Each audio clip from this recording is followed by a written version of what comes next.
The Olsinski Law Firm is an official sponsor of Top Bin 90, specializing in personal injury, criminal defense, DWI, family law, and workers' compensation. The Olsinski Law Firm provides professional, trusted legal services to clients facing a variety of challenges. With a team of experienced attorneys dedicated to protecting your rights, the Olsinski Law Firm is the legal support you can count on. Hi, I'm Justin Olsinski, the founding partner of the Olsinski Law Firm. Me and my wife started this firm back in 2010 with the sole purpose of providing excellent service to our clients, giving our clients a personal touch because we had worked in bigger firms where we saw that not happening. We handle criminal defense matters, civil personal injury, wrongful death, workers' comp, and family law matters. We have a team of attorneys that care about the outcome of your case, and we will fight to make sure that you get the justice you deserve. Hello and welcome to a new episode of the Top Bin 90 podcast. This is episode 63. We have been MIA for a while and we're excited to be back. Obviously with the break, we didn't get a break because we did a whole bunch of World Cup coverage. So we'll talk about that tonight. We're going to talk Charlotte FC, of course. Allan Saint-Maximin, new Charlotte FC player.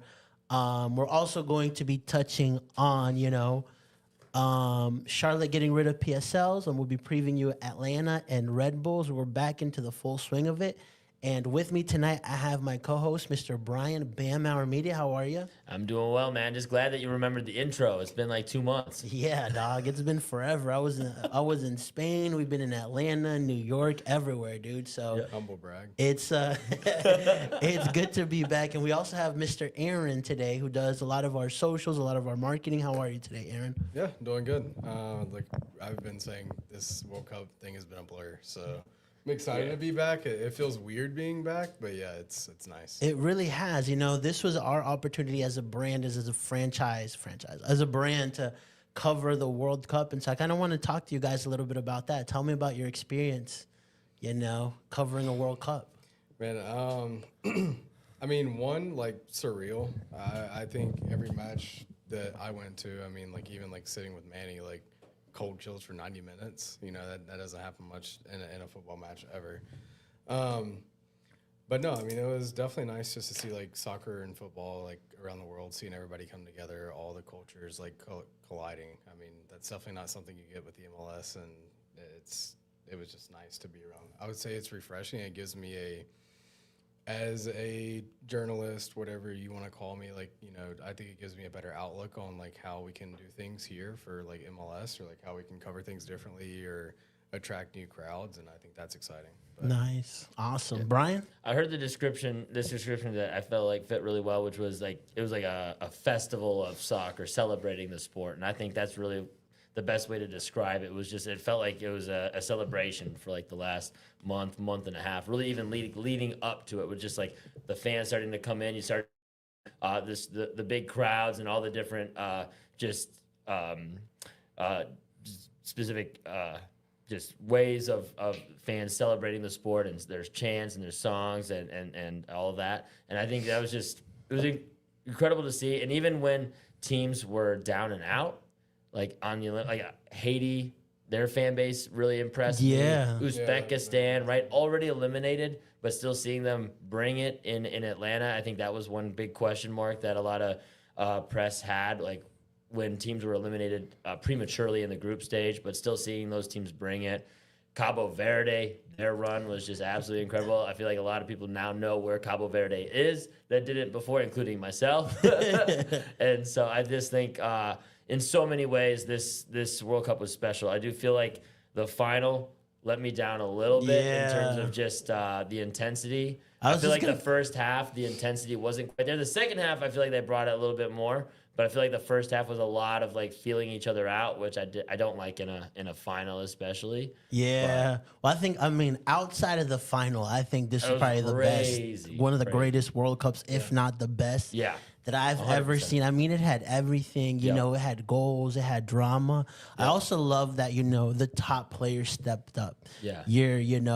Haalands were scoring goals, your Mbappe's, your Harry Kane's, Messi at 39 years old with 8 goals and 4 assists in this last World Cup is phenomenal. Obviously I feel like I felt a little disappointed with how the final was played and also the turnout. I mean, I was hoping for a second Messi World Cup, but like compared to the 2022 where it ended 3-3 penalties, it had everything. This one lacked a lot of it. And so someone also mentioned that like the aura of having a World Cup during the day is not the same as the night. And I was like, you know what? That's kind of true. It just didn't feel as like hype. I mean, me, because like seeing Messi kind of get emotional, like for me, that kind of put me down a little bit because I was going for him.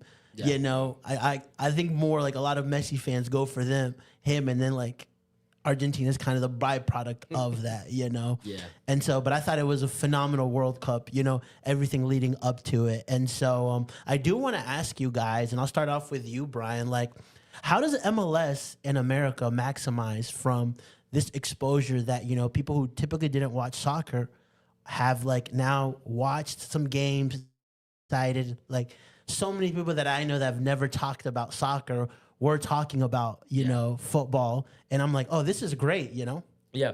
I mean, I think there's going to be a huge amount just sort of naturally without even having to do anything. Obviously, they have a new campaign they're promoting, which I think has gotten mixed reviews with the whole like, thank you world, we'll take it from here, like that whole thing. Like I think there's going to be obviously their intentional push, but I think just naturally it's going to. I saw a stat where it was like MLS had the 6th most minutes of any league in the knockout rounds. Dang. And so the French league and the other top 5 were still like double the amount of minutes, but I think just the fact that MLS has pushed that high in terms of international notoriety, I think still is going to, leave a huge impression. And then a lot of those players that weren't in the MLS before are being signed and now coming now, like Casemiro being one, and so I feel like a lot of these guys are, and then there's a couple guys from Tunisia that are now already in MLS. And so this summer. And so I just feel like it's going to just happen almost naturally. A lot of the players that we've heard from were really impressed with the facilities here, the stadiums. Obviously not all of the stadiums that were played in the World Cup are MLS facility. Time, it still shows like what the potential of this country has for this sport, and so I think that's a huge win. Nice, Aaron. This one's tough because I look at it from I'm a marketing professional of 7 years now, so I look at it a little bit differently. Like, yeah, the momentum's there, but I don't think the league is capitalizing in the best way possible. To the campaign that you brought up, I mean, they're showing off that video, which is fun. It's creative, but they're showing it on platforms that all of their fans already are on. Like, if you're slamming that on X, if you're slamming that on Instagram, like, you're showing it to your current customers. You're not really putting it out there. I mean, like, I think a lot of the World Cup hype came from, FIFA or whatever it might be, pushing themselves into spaces where fans, they don't have fans. They were making fan fests. They were doing whatever that might be. No, I don't think the MLS can do that at a FIFA scale. I think that comes down more to local clubs. You know, like, I mean, Charlotte FC does a really good job of getting involved in the community. I think that we have a good community here. Rather, if that's like, the mini pitches that they build or just like the events that they do or whatever that might be. But I think it's getting more hands-on with like your market your untapped market. I mean, you also have to look at social media now, like, or through the World Cup with all of these accounts that never tweeted about soccer or whatever. And like USA went on their run and it was like, we love this Balogun dude. I don't know who he is, but he didn't deserve that red card. And like, he had like, you saw the memes for 24 hours of we're walking out of school tomorrow for Balogun at 3 p.m. Let's buy more. Like the MLS can be goofy. Funny. It can be silly. Like they're not going to beat, Premier League champions, but we should buy more into like aspect of the sport. It's an American sport. Like it's going to be a little bit fun, quirky, whatever. And just run with that. Yeah. Get people interested. Absolutely. Here's where I see the biggest net positive of the World Cup here, right? Like, a lot of these people, like, first of all, it was an added 16 teams, right, to this World Cup. And there was a lot of games played in the U.S. And so this generation of players that are in their 20s, early 30s have now seen what it's like not just going to New York, Miami, or LA. They've gone to Philadelphia, they've gone to Houston, they've gone to Atlanta, and they've seen that these markets, like the way some of these facilities operate, are phenomenal. Not to mention that Norway, Germany, and Scotland were just in North Carolina. You know, Oyarzabal, the striker for Spain, said that these stadiums were insane. Like he said that some of these are better than La Liga, right? So I think if you're a general manager in MLS, you can go to these guys and say, you played here, you played in the US, you saw what it was like, you know, so you get that immediate net positive because these guys have experience playing soccer games here now. That's the number one thing that I think can attract more players here, where before it's just concept, a lot of them now have, you know, reps in the US. I mean, the games in Atlanta were insane, you know, and I'm sure Houston, Philadelphia, and all these other areas had that same impact. Now, where I think MLS could do a better job is, and I think this goes more towards teams versus just MLS in general, actually MLS as well, like learning how to partner up with your local people that are out there on a daily basis, you know, building content for your team, right? How do you make that more accessible for them, right? And how do you, I don't want to call it partner, but figure out a way to work with it, because we've done that with Charlotte FC. And a lot of neutrals or a lot of casuals that like soccer come to us for news, right? And I think we've played a small role in helping, you know, the team's visibility. And I think if MLS did that more, if more MLS teams did that, you know, I think there would be a bigger net positive, you know, because now some of the eyes are here. People are going to be like, okay, well, I'm going to follow my MLS team, but who's creating content around that, you know? And so people love that. Like when I look at, you know, I guess Mexico or Argentina, there's 3 or 4 like streamers or influencers that I watch content of, you know, outside of, you know, actually listening to journalists and stuff like that. So I think that's an area that, you know, I think you can see an immediate impact. And like Aaron said, you know, the big already podcasts that don't cover soccer, or, you know, platforms that talk about sports that don't cover, how do you continue to maximize this post World Cup? You know, so I think it's going to be very interesting, but I think overall it was a net positive. Now we're going to see, can we get some of that net positive infiltrated into the teams? And to me, it's going to be more of like, will players do what James did and go to a Minnesota, or what Zaha did and come to a Charlotte, versus just going to New York, LA, or Miami. So I will say, I think also, I mean, and this we'll see how much of this actually lands, but a lot of the mid-market clubs, Austin FC is a good example, where they hosted their own fan fest outside of the FIFA sanctioned that's one. a great point. They added like, I mean, there's a report, it was from Alex at the Sports Business Journal, and he said they added like 50,000 new like emails and fans to their database, and Chicago, I think, did a similar number as well. So a lot of these teams, MLS teams specifically, that didn't have official fan fests there, really went hard on making their own fan fests and bringing in new people into the tent. And so now I think just a matter of how many of those people stay in the tent is going to be the big question there. But I think one of these clubs actually went above and beyond outside of the FIFA sanctioned fan fest and stuff like that. yeah, absolutely. So obviously we'll see. The good thing for us that already cover the sport here, you know, we've seen a bump, you know, at least for us, you know, with 100%. The content that we cover. And, you know, we're going to continue to try to be a pillar for soccer in the Carolinas, in MLS, and so forth. So exciting. I guess just one last thing, favorite moment from the World Cup. I would say, I mean, for me, it was obviously this is going to be biased, but the U.S. men's national team Paraguay game, I think, was just a crazy. Hell yeah, dude. Hell yeah. Cisco, who's a Mexican you're fan, gonna say just like, thing, right? I mean, come on. Aaron? I'd have to say U.S.'s knockout match. Which one? I mean, the Bosnia or the Belgium? Yeah, Bosnia. I think, okay, hold on. Nah, because there's 2 thoughts there, okay? The 61 seconds where USA, you know, where they got their goal back and it was a draw. You know, I had never seen a team. Man, the boys got smacked. They did get smacked. Yeah. But I've never seen the USA rally back like that. And, like, actually, pick up their shoulders and say, let's do this. It lasted 61 seconds, but the Bosnia game, though, no, that was my favorite part of it being a tough match. USA kind of started whatever, and they got their goal. Then they got the red card, and, in history, USA, like, they'll lose that lead. Like, they get a red card, they're up 1 goal, it's over. Yeah. And then we bang a free kick, and that was really like, we're fighting for the badge. We deserve to be here. We want to be here, and I this World Cup flipped my script on Poch as well. I thought he was gonna come in, and it was either gonna be a flop or he'd want to leave. But I guess we'll see in a week what his decision is. Yeah. I think for me it was kind of 2 moments. Kind of that, like, seeing all the host nations do well. Was really 100%. Good. Yeah. And so even in our top B90 group chat, we've got big Mexico fans, we've got big USA fans. So seeing each other go back and forth. Shout out Mexico.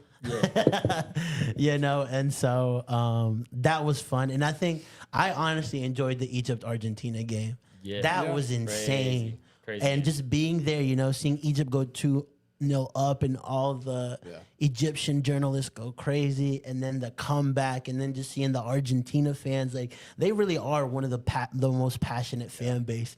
I feel like it's either you love them or you hate them kind of thing, but like one thing I can say about the Argentinian fans is they are a very passionate and rowdy fan base, and I love that. I love that type of energy. So awesome. Let's move on and let's talk a little bit about, Charlotte FC, signing Allan Saint-Maximin. Of course, where did you first hear about that transfer rumor? Here at Top Bin 90. And so we put that out a while back. Things got finalized. He signed. So, Brian, I want to start off with you. What do you make of this signing? I was more impressed with the move after talking to him, like, personally, and like, dang, bro, you got it like that? No, I'm kidding. He's like, I called him. We literally just got dragged for so I think it's 60 minutes. I think the fact that he said, like, he wants to be a legend for this club, he wants to be a star, and he kind of laid that out right out front. Obviously, changes the expectations. I mean, people are going to now expect results right away. And he laid out those expectations for him. So even if the club says, it takes time to adapt and adjust, he's already kind of laid out a standard very high. Yeah. And I think that's a great way to start if you're going to be a talisman DP for a club and come in and expect to be a star. And I mean, I think the standard is set that he's a superstar for this club, and he's even set that out himself. So I think that's a great first impression. To lay that out and set the expectations that high. That's what this club needs. So I think that's now the question is whether actually he can put up the numbers that are required in that role. If you look in the small sample size of his time at Lens, he actually his like goal production per minute per 90 is like pretty good. Yeah, it's really months. solid. Yeah. The issue is it's a small sample size, and he hasn't been super consistent with his last few stops. So can he now do that for 3 years? Because that's going to be the expectation, is not just a short window of time. It's like, can you actually be one of the long-term solutions for this club? And I think that's just going to be a big question mark that can't be answered until we see him hit the field. Nice. Aaron? Yeah. I always say St. Max. So I've been a St. Max fan for forever. I think I always enjoyed him just watching him play. Similar to Zaha, just a fun dude. Like, he has a fun personality. He's fun to watch. The whole headband thing was cool. And it is cool the way he described it. But I think, to your point, like, he has set the tone of, like, I want to be the superstar. Like, I want to be the face of the team. This, that. He seems to be like a humble guy at the same time. I think which will fit well with fans. I think fans will gravitate towards that versus, like, it's a player that might divide. I like this player. I don't like this player, because we've seen that in the past. But my only fear is that his stature just doesn't fit the MLS. And interesting. I say that because we thought, like, Zaha's going to come in and, like, skill everybody and, outpace people, and, like, he's going to be the flashy guy and it's going to be easy. But MLS teams just quickly said, hey, go into the match, double team him, and piss him off, and he won't do much. And I say that I like Zaha, and I think he did a lot for the team, and I think that he did a lot of stuff like off ball, off of the stat sheet. I do think that he was an impactful player, but I also worry like when we sign a 3-year, a deal for a guy that's going to be our superstar, that fans are going to say, okay, this guy's going to have 18 contributions plus. So I don't know if we're going to see that flashy St. Max that can beat his guy and bend one in, or if it's going to be another Zaha situation where he's like doing what he can off the ball, like creating space, whatever that looks like. So I will say I feel like the fact that he's in his prime still Yeah. is to his advantage in terms That's what I of was his, going to mention. his pace and his speed should still he is be quicker there to than beat Zaha. Yeah. I think from an excitement level, what he can do on the pitch, at least can get people like Dean said, their bums off their seats. So he's got that in his armor, right? Now, the thing that I am looking at, which, he just doesn't have a consistent track record of goals and assists. And when you look at a DP spot, that's what you're wanting to have. And, I mean, even Dean mentioned it. We're going to have to replace those goals and assists from Zaha because we knew we were going to expect double-digit goal contributions from Wilfred Zaha this season. And, he was on pace to do that. Right. And so I mentioned that before 5-7 games, Zaha can be detrimental, like can change a game up. And that's what we want from our DPs. Now, for me, the ASM signing is a short-term gamble right now because you're making these moves in the summer. Right. Liel Abada's on his way out. Kerwin Vargas is on his way out. You're losing a DP and you're bringing in a DP that's going to need some time to get acclimated to what's going on. Right. And so that's where I want to see, like, is it going to take ASM some time to get used to this team, get used to this league, right? We don't know that. We hope that he can be an immediate impact, but if it takes some time, we're just going to have to wait that out, and we're going to have to expect those goals and assists from other people in this team. And we've seen this season, right, it hasn't been the easiest season so far, right? So I think in the short term, it's a big gamble because you may be throwing away the rest of the season because you're close to 4th, but you're also really close to 9th and 10th in the league, right? So, like, that's a lot of changes to a squad right in the middle of summer. Yeah, and I feel like there's a little bit more pressure on Tokolmadi with this move. One thing that ASM mentioned is that he prides himself in always having more assists than goals, so he really wants to be a team player that helps set up his teammates, and I think that comes down to Tokolmadi being on the end of things a lot more and being able to put away those chances, which I feel like he's kind of had an up and down season. So can he take those looks and put them away? Because I think that, it sounds like from what ASM said that he plans on setting his teammates up and doing whatever it takes for them to win. But I think a big part of that is being the creator for those moments in the box for his teammates. Biel, we've already seen that he's got the finishing quality. But it's like, can Tokolmadi do it on a week in, week out basis if ASM is setting him up, and how quickly can they get on the same page? Yeah, and I think I wouldn't say this is Zaha's fault per se, but I feel like ASM is more of a likable person, more of a likable player. Zaha can be very, like, either you love him or you hate him kind of thing. Yeah. So he was almost like standoffish a little bit, like very quiet in pressers, and then when things weren't going his way, he would like snap, and then that you would see like the switch flip. It doesn't seem like ASM has that same issue, at least for now. For sure. So we'll see how his signing goes. Give us a second, guys. We're having a little issue with our cameras. Do you know what's going on? Boom, boom, boom.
There we go. Hello? Checkity check. 1, 2. Got it? Hello? Okay. All right, you guys can hear us now, right? We had to extend the hydration break. Yeah. That's all it was. Hydration breaks. All right.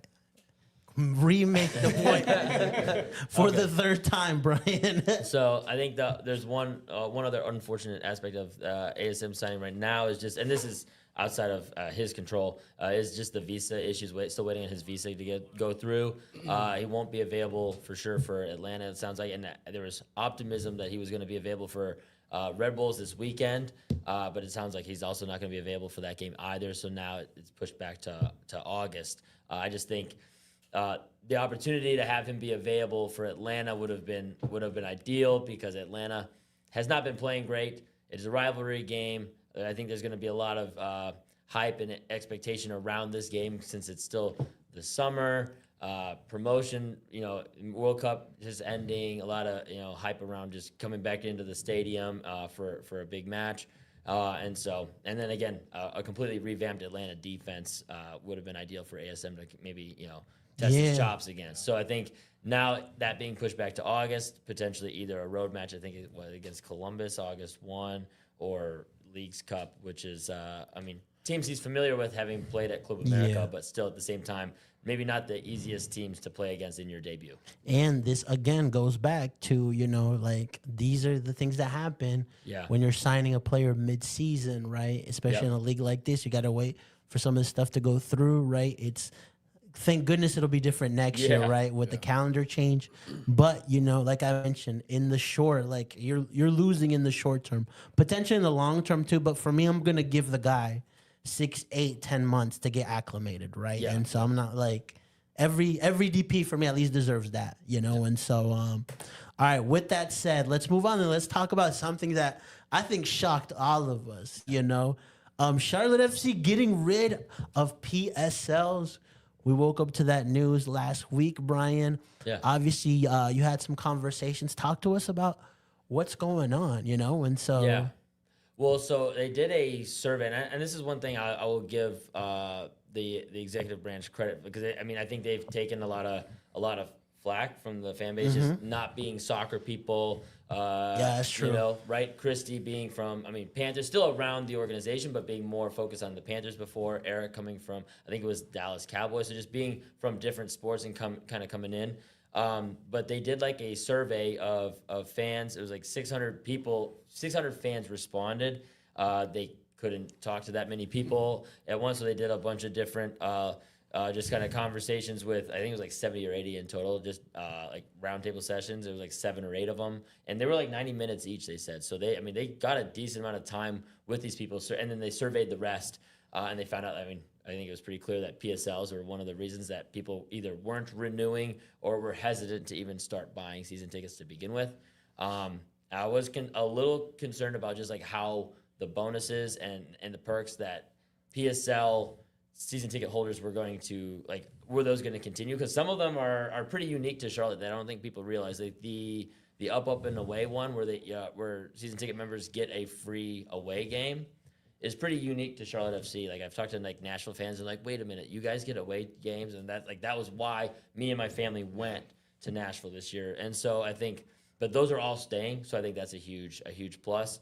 Only thing is just the PSLs are getting removed, and essentially fans are gonna have current season ticket members are gonna get that short sprint season for free. It's 75% of their PSL is gonna be credited if they renew for the next year and a half. Yeah. And so essentially the sprint season is going to be on the house, and then they pay for the 27-28 season. So that's one way to kind of look at it. And then if season ticket members renew for the following season, they get the other 25%. So, it's one way to kind of do it. I'm sure some people were expecting maybe refunds or things like that, but having a season ticket member credit, I would say it's still a nice perk. Nice. Aaron? I don't have any strong personal opinions personally. I think that... Dang, you're all for people getting charged, right? I'm not for PSLs, but I would say I've never had a PSL. I know people that have them. I'm just not You didn't get your sticker? enough to say, huh? I'm kidding. I said you didn't get your sticker. I guess not. No, but I looking at it from a logistical standpoint, like I appreciate, the club's effort and Tepper Sports Entertainment's effort to poll the people, really have just be in touch. They could have made these decisions and keep making these things without talking to the fans or at least knowing a little bit. But I think it was a little touch of just like realism, saying like, how do you guys feel? We can see it's not working, but what's next? So that I can appreciate just from being a fan of these organizations for my entire life, and shows they care.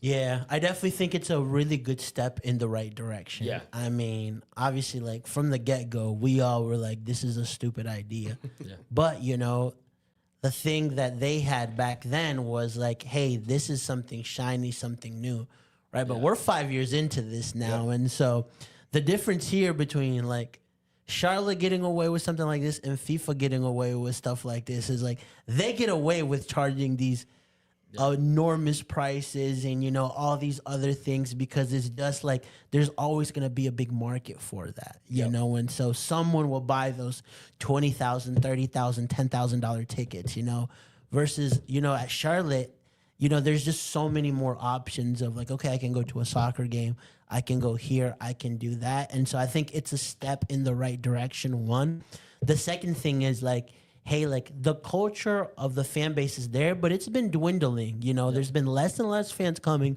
So reviving that spirit of coming to Charlotte FC games, I think this is a good way. I think the second way is they got to figure out how to make concession prices a little bit more affordable as well. Yep. I think it's a third party that runs that, but like I see how things are run in Atlanta, and I'm like, man, this is great. Yeah. And so they have the biggest average of attendance in all of MLS. The stadium's phenomenal, so they're building on the stadium here. They're making changes here as well. So hopefully, I would say that would be the next thing that I would target. And again, try to target people getting back. Because people will come to Charlotte FC games. There's still so many people that I know that haven't been to a game. It's kind of crazy when we cover this team and people are like, yeah, I've never been to a game. And I'm like, what? Yeah. They've realistically priced so many people out.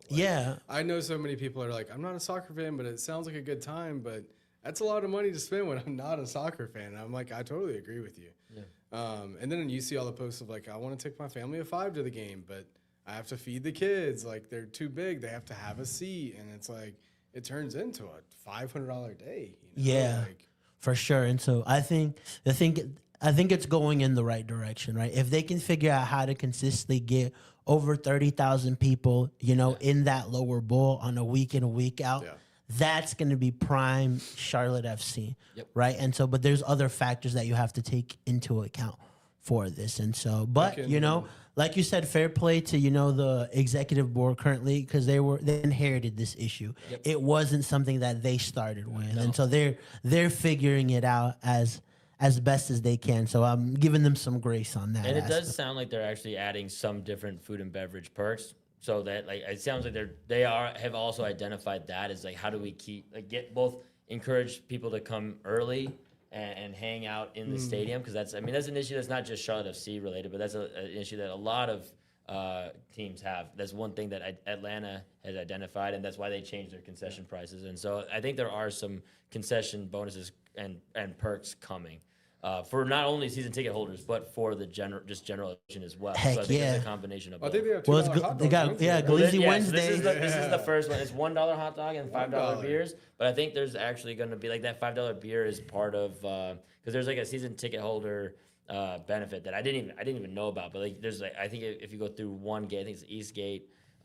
There's a section where you just have $5 beers, and there's certain food menu items that are on a deal that had already existed, but they're extending the time frame closer to the game time, so more people can get that perk. And I think it might end up going to general admission. Those aren't all. Listen, we're gonna talk to Joey Chestnut, and Brian's gonna battle him for hot dog eating contest. Beer? Hey man, you gotta do what you gotta do for the gram, right? Glizzy on glizzy. Yeah. Sorry, what were you gonna say? Is cheaper beer a net positive or net negative for beer showers? Dang. You know, people are gonna hate. I them mean, you more? can only win one battle at a time. Yeah, I mean, We gotta score. do you want first. you We want gotta you score. want to overprice the beers for less beer showers? Or you want to get more people in the stadium? We need to win a knockout match. There you to go. get more All people in the right. stadium. Heck yeah. Hey, All that's right. fair. That's fair. We got to go through in a playoff. We need to win something meaningful. There it is. Nice. Anyway, Awesome. Yeah. All right, let's move on and let's talk a little bit about some summer transfer news, right? Yep. Obviously, this is going to be a very interesting summer, as we talked a little bit about it already, I guess, in the World Cup coverage and in the signing of ASM. Obviously, we've brought him in. We've seen Wilfred Zaha leave the club. And then there is a big question mark on Leo Labata and Kerwin Vargas. My understanding is they want to get mutually, both Leo Labata and Charlotte FC want to end this relationship this summer. Yeah. Right? Now, will that happen? We'll see, right? Because we've talked about it too. Leo Labata's got 6 months left. You know, he can ride it out. He's ridden it out for the last year, you know, and he hasn't had the best of seasons. So I think I would put that at a 90% chance of him leaving. Yeah. Vargas as well, I'd put that on a 75. My understanding is he wants to get that next move. Yeah. Right. And so Charlotte's kind of in that position now where, like, okay, like, for a good price, we'll let you leave. And the summer transfer window, as we've talked about, is kind of the best viable options for some of these moves to be made. Yep. Right. And so talk to me a little bit about that. Brian, I'll start off with you. And one thing I'll add as well is, you know, Zoran also mentioned, the general manager, that we should expect at least one more signing into this club. And so a lot of this is also going to stem from the domino effect of, one, how fast can these moves go out? Yep. And what we're going to bring back in. Yeah, I mean, for me, I'm actually a little disappointed that it sounds like Kerwin Vargas is it seems like it's the most, or the closest to maybe getting done, based on like that one report we posted on a week or two ago. It seems like, I mean, there's interest there for sure. He's already had interest in the past. I mean, he's had deals that didn't go through. Yeah, this is true. You This know, is true. so I mean, it's always been at the door. Yeah. You know, and so, Yeah. but I think Charlotte at least is more prone to opening it now. Yeah. One, because this is the max value you're gonna get for the guy, and Yeah. two, like, he also wants to leave. Yeah, You know, so yeah, like he doesn't wanna you can stay. only do so much Yeah. when a player's like, okay, I'm ready for my next move. Yeah, I think it's just a bummer that's kind of where things stand, because I think both from a team standpoint, he's useful in terms of just his, like, where he sits in the salary. Like he's versatile, capable of filling a role. Whereas Leo Labata, it's time to move.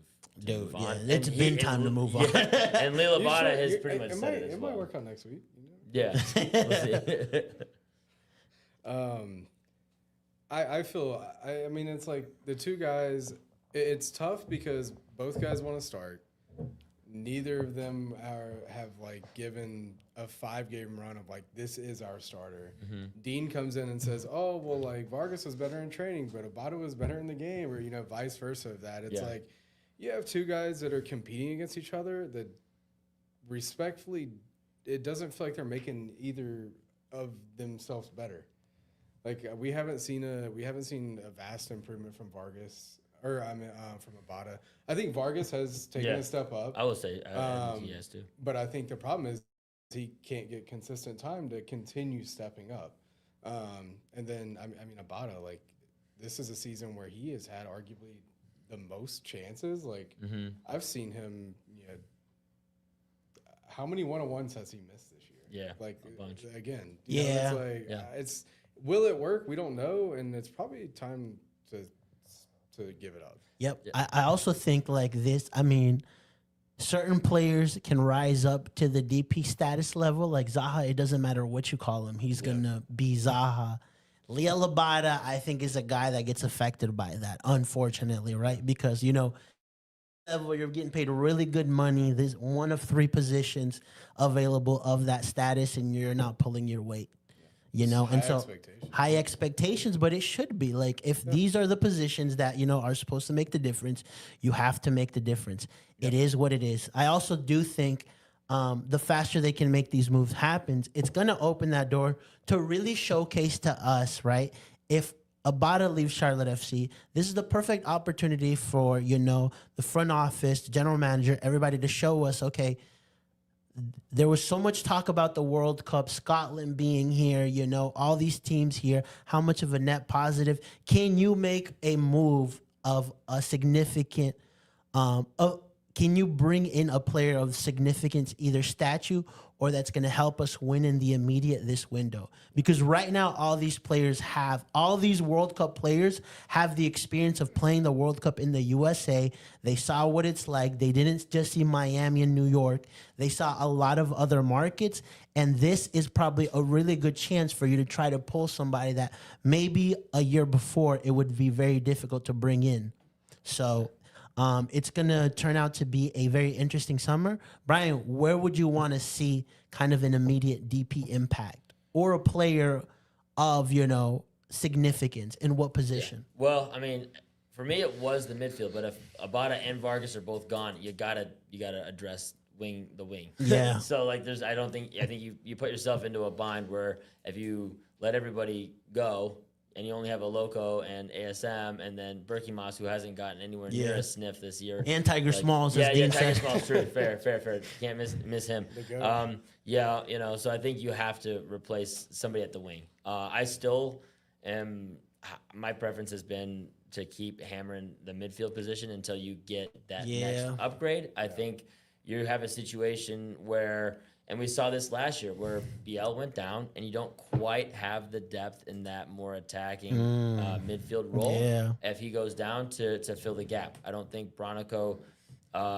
is a like for like in any stretch of the imagination. And so you have to completely change how you approach your game state, and you have just a lot less flexibility. So I think, and then on top of it, you have Westwood, who is, a little bit older. And so you have sort of a backup void at BL's position, and then Westwood, does he have a year left, 2 years? We'll see, but there's a question mark there, and just like when do you need to replace him? And so I think that having another midfielder close to or around that DP level, I mean, I would even just put the DP at like a position that he can be flexible in the 6, 8, or 10 role. Yeah. But like truly flexible. Like if you put him at the 10. He's capable of getting close to double-digit contributions, but then can also play deeper. I'm thinking sort of like an Albert Rusnak for Seattle, like some guy who can kind of be pretty flexible and rotate around based on what you need. That's my profile. I mean, I'm midfield. I mean, let's bring Roger to Charlotte at this point. Like, if we can get I'm more of. So you're even more defensive. I'm more defensive, and I do like the idea of having a flex player, but we have seen in the past that literally just does not work here. I don't know if that's I think that we're still expecting Luca De La Torre to work out. Exactly. So he's been here 6 months now, and so hopefully, because he hasn't had the best start this next part of the season, he's actually able to contribute and show us a really good level because he's a player that came in his prime as well. So I would say like. Wing and midfield is probably where I would expect these next two positions. That's where it makes the most sense. Or we love getting goalkeepers, so we may just throw another one in. That would be wild. I will say like when it comes to like a flexible midfielder, the more you pay, the more flexibility you do get. Like so, when you pay multi-millions of dollars, like you're gonna have you need a 6, 8, or 10. Like that's what they're gonna give you. Yeah. When you pay $300,000, you're not gonna get a flexible guy who can play defense and attack. And Is Bronico not good enough for you? Well, I'm not saying he's not good enough. I'm just saying he's not a like for like. Yeah. And they just need to be able to do more like for like. Put Bronico at the 10. No, we've already done it. We've already done it. We did that most of last season. Just put left back then. I miss that trend. Awesome. All right, let's move on and let's talk about the game Wednesday. It's been 2 months since a Charlotte FC game has been played, which is kind of insane, And so for us, it hasn't felt like that because of the World Cup and for a lot of people as well, right? But we're back at it. Atlanta United, we saw them back in action this weekend. Didn't look great. And so, Brian, what are you expecting, from Charlotte FC standpoint going into this game? Another home game, so it's an opportunity to continue to build on that momentum from the last home game, which was 2 months ago. Yeah, I mean, I think regardless of the momentum that is definitely dipped at this point, there's just no way you can build off of it after a 2-month break. Yeah. Everybody's in Come on, preseason bro. mode. But I will say, like, this is must win. This is an opportunity for you to really get your season back on track. We've said they've definitely dipped. Their point average is below expectations, but if they win this game, they're back at 1.5 points per game, which is sort of like, I would say, the floor for this team, back at that 50-point range. So it's just get off on the right foot and win this home game against your rivals, against a team that is desperately just struggling. I mean, they went for I feel like part of Atlanta's strategy was going back to that nostalgia. Yeah. Bring back Tata, bring Almirón, red card, and red card. Yeah. In the World Cup, and it just hasn't worked out for them, and obviously, like, we need to capitalize on the negative momentum Atlanta United have. 100%. And they're completely revamping their defense. So there should be opportunities to attack this team and control the game. And I just think there's so many ways in which they should just be able to build, reestablish that momentum that they had down the stretch. Aaron? Yeah, I beat the dead horse all the time that Charlotte FC is very much a emotionally unstable team in a way, or emotionally immature. So I think this is a big match to go out there and beat them 4-0 on a Wednesday night. Dang, you expecting that many goals, huh? I would hope so. I mean, they have 11 points. And everybody is rested, whatever that might be. But it would be nice to see a very nice performance on a rainy, Charlotte night, and kind of kick off a run for the team, because we all know that they are a very streaky team. They're either going to win 5 in a row, maybe toss in a couple draws, or they're going to lose 4 in a row. So if they can get off on the front foot, especially with some changes coming in, and then we start playing some Liga MX teams, like, if we can get it going, I think we can probably win a few games straight, and then bring in ASM on a high versus bringing him in on, like, hey, dude, like, we really need you to to change this team. Yeah. Because I think that's an unfair expectation as well. Like, he did say he's going to come to Charlotte and be the superstar, but I just don't like bringing in a guy and be like, hey, like, if you don't perform, like, it's over. Like, the season's over. It's just a lot of unnecessary pressure for someone that needs to prove themselves. I will say it's going to be interesting how they set up the wing position, because Zaha being gone, ASM not being in. It sounds like it's probably going to be Vargas and Abada, who are two players you just literally talked about that are probably leaving. So that kind of puts them into a strange conundrum. So I think that is one interesting wrinkle to all of this, is like, how do they set up? How do they, just establish themselves as professionals in this situation where there's a lot of noise and rumors around what's happening off the field?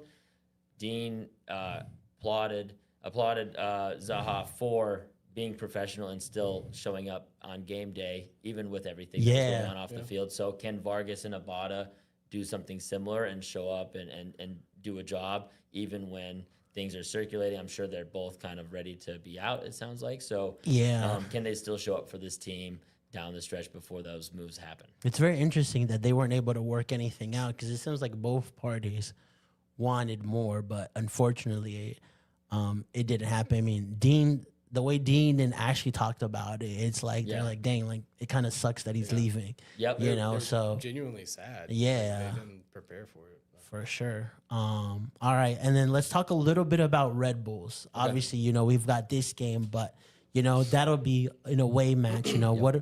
What should we expect from Charlotte FC in this 6-pointer week? Well, I think this is the big question mark kind of game, right? The second half of the season, they've already had a ton of home games, and the second half of the season, when they're on the road a lot more, can they actually step up and get points on the road like they need to? Which is that's what this team has always been missing, and they've always kind of been able to count on at least under Dean, like a home stretch where they've kind of been able to pick up those last points down, on the last 10 games, which Dean has identified as like, this is the most important stretch of the season, though. The beginning stage, the first 2/3 of the season aren't that important, and it's the final 10 games that make or break where you finish in the table.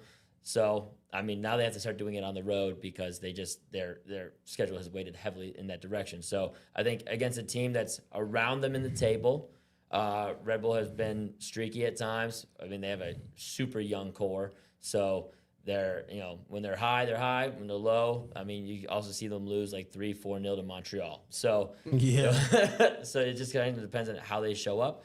But can Charlotte establish that they can get points on the road against good teams? And I think that's what this matchup is for them. Yeah, I mean, MLS has a beautiful way of letting you stay in it, right? And so 6 points puts you back into that top four. Yeah. We're chasing that. That's what's been talked about from the beginning. Win now. This team progresses every year. Well, show us. This is another great opportunity to show. We talked about this earlier in the season. We're like, hey, this is your opportunity to make a punch. And, they folded badly for a couple of games, right? So now you have another opportunity to 6 points puts you back into that top four race. We've already seen it with Nashville. They're running away with, the Eastern Conference this year, right? Can we kind of stay at top four, that as close as we can to Nashville, right, heading into this second part of the season, which is going to be a crucial second part of the season. So anything you want to add to that, Aaron? Yeah, I mean, my point about the 4-0 win against Atlanta kind of rolls into this game because, one, it's going to be momentum of playing a team that you are level-headed with. I mean, statistically, we're pretty much the same. And, hopefully going into that game with high confidence and winning it because you can jump the table. Then back to the 4 goals against Atlanta, like this is turning into a differential, like a goal differential race at this point. And we saw at the end of last season, like how tight the margins were between, like, I think it's finishing between like 4th and 6th, which flipped the home field advantage, which didn't even help us in the long run of things.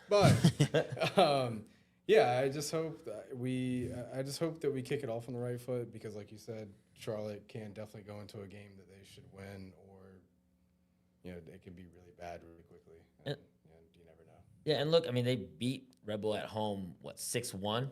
So, I mean, they should go into that game with a lot of confidence, even if it is on the road. Early red card, but Yeah, but, I mean, still, 6-1 is 6-1, so I feel like you should Center go back red card, but Nice. Awesome. All right, one last topic, and we'll kind of wrap it up there. Sorry, guys, today we've had a couple of technical difficulties. So I do want to touch a little bit on next week is MLS All-Stars in Charlotte. We get to see the best of MLS versus the best of Liga MX, except for most likely Messi and Rodrigo de Paul, And so, I mean, it would be really cool to see Messi. I doubt he's coming. Especially after going deep in the World Cup, and he's probably a little sad right now, but we could take him to Cookout. But talk to me about the impact of what this could do for I guess Charlotte more than MLS. Yeah, I mean, I think this is another opportunity just to promote a bunch of the stars within this league, and I think it builds off of the momentum post World Cup. And in Charlotte as well. Just I think for Charlotte FC fans or just fans of Charlotte to see the talent level of MLS in general. I think last year we saw Evander really become a star because of his skills in MLS All-Stars. So I think for me, having opportunities to see players like that, especially in the skill, for me, I want to see the skills challenge live. Like last year, seeing the skills challenge on TV, I think was really just a fun time. So I want to see that live, and see Evander and all these guys kind of go to work. Tim Ream in the skills challenge. Aaron, was that surprising to you? That's been my running joke to like my friends that don't pay full attention. I'm like, yeah, you should come to the games because one, they're pretty cheap. The skills challenge, like whatever. I'm like, and Tim Ream's gonna be participating because whatever. I think it should be good. It's another local market thing of hopefully getting more people involved that aren't typically like, the games are too expensive, or I can't make it. Like, it's a weeknight, like whatever. So I think it's a fun event, and that's also more or less what I said in the beginning, where MLS should embrace more of that, just like fun quirkiness of like, we're not the most serious league in the world. Like, we're trying to get there, but there are like the fun quirks in MLS, and we can appreciate that. Yeah, and I think if you talk to most players outside of Dean, who's a coach, I think like even like Ashley and Pep just talk about how this is different. It's kind of cool. Like, you don't get to share locker rooms with some of these guys, you know? And so the only negative to this is like right in the middle of like 2 games, you know? So I can see from a coach how frustrating it is to like have to like deal with this on top of like I'm trying to compete, you know, for, you know, a top 4 finish to be able to go and try to make a push for an MLS Cup, you know? But I do love what it stands. It makes us a little bit different than every other league. And when it's done right, you know, it looks good, you know? So I'm very curious to see how this will change moving forward next year, you know, now that, you know, the calendar changed. I'd ideally love an all-star game like right before the season starts or something like that, you know? And so because it doesn't directly affect, or when we have that big pause, but when we have like a bigger pause, it's going to be super cold. So like you'd have to have it like in Miami somewhere, you know? So hard to pick all stars based on a season if you do it at the beginning of the season. Yeah, well, you could. Yeah, that's a good point too. So maybe you just do the voting from the last seasons. Something. I'm sure they could figure something out. Team of the season. Do it closer to the end, sort of like what NFL does with the Pro Bowl right before the championship. Actually, yeah, that's not a bad idea Something either. like that, because then you get it into yeah, the but then spring. you also Everybody have the sits teams out that are 'cause they don't wanna get chasing hurt. like, hey, like I'm trying to make playoffs, and you're throwing this random game and taking play. Well, that's you what know? they do in the Pro Bowl. They just don't have the champion or the players in the Super Bowl just get replaced by alternates, and so that's kind of how they do that. Oh, okay. So they just Interesting. they take the team they're focusing out of And on it Super needs Bowl to out. be on a weekend. Like Wednesday nights, like come on guys. Like, you know, like you're just throwing it in the middle of the week too. So there's a lot of there's a lot of positives, but there's a lot of quirks that they need to work out for this. My issue is that they can't do East-West. Apparently it's because they do struggle to kind of sell the tickets, and bringing like Liga MX stars in helps sell the tickets. I think we're at a point now with this league where there's enough players worthy of having an all-star selection in the Eastern and Western Conference to where you kind of want to have enough players from both, but they have to be able to sell the tickets too. Yeah, I mean they just added Griezmann and Lewandowski to the league, you know. So like that's like pretty big, you know. So like huge. I think another 2-3 more years away from like there being enough. You know, where it's like enough, like there's the star caliber with players everybody knows. And there's the players like the Evanders who we know are ballers, but like people that don't watch MLS wouldn't know that. 100%. You know? And so having said all that, it'll be exciting, you know, just another cool thing that we get to experience in the city right in the summertime as well. So having said that, you know, this concludes this episode. Brian, where can people find you at? Yeah, you can find me on X at Bam Mauer Media, written content, topin90.com, college soccer news. You know where it's at. Nice. Aaron? Yeah, find me on _AP Bright and managing the Top End socials as always. Nice. Awesome. I also forgot, like, we'll do some quick score predictions. You know, we're a little rusty coming back, and so give us a little. We'll just stick with the Atlanta game. Brian? I think they're going to win. Charlotte FC is going to win 3-0. I think they're going to get it. Dang. Okay. Yeah. Aaron? I said 4-0 earlier, so I'll stick with it. Okay, nice. I'm going to say a little 2-1. Okay. Nah, actually, give me a 1-0, a Dean Smith special. Oh, yeah, no, and so. Well, England special. Too. Yeah. With that said, we're Jorge Gonzalez, Top Bin 90s, all their socials. We're over and out. Good.